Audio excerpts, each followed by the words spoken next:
Hi, Mike Kennedy.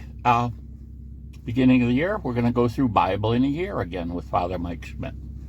So, of course, we're in the book of Genesis first. We're in we finished day 3. We're going to listen to day 4 later. One of the things that is unique, I don't know how many people realize this, but I took a course and I saw, this was true, what I'm saying.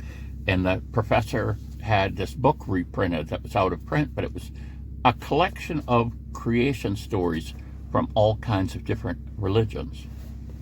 And what Father Mike pointed out is that in all of these types of creation myths, there was something that pre-existed God, okay? And there was people came about by some kind of conflict or accident or something.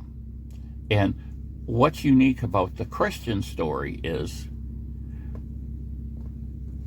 God created everything out of nothing.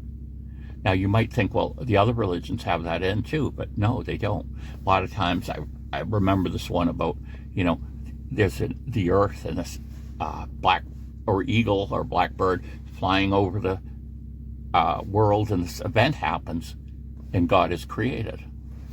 But like I say, in our religion, Christianity or Catholicism, God pre-exists everything, even time and space haven't been there. So it's interesting, kind of, that people will say, well, what was God doing before he did the universe? And it's like, well, that's a nonsensical question, because there was no before, there was no after. I mean, the time wasn't a thing. And, I've come to the conclusion that it's pretty impossible for us to, being temporal beings, to understand the eternal nature of God. But the one thing we do know is that God created everything out of nothing, and he created man to love man and for man to love him back.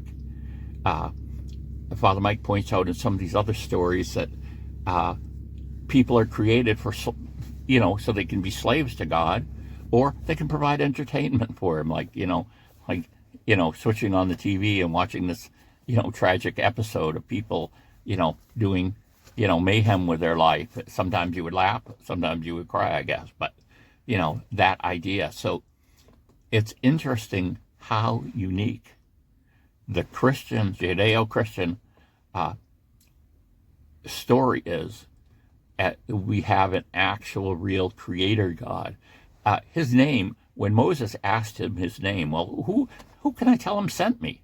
He said, I am that I am. Tell them I am sent you. Now, I am is basically God saying he is the existing one. He always existed. He is always, it doesn't matter what time, he's always there. Future, past, whatever we perceive as time, God sees them all at once, because he's the I am. He's the only thing or person or whatever that didn't have a source. He just simply was. He existed, and he could rightly say, I am.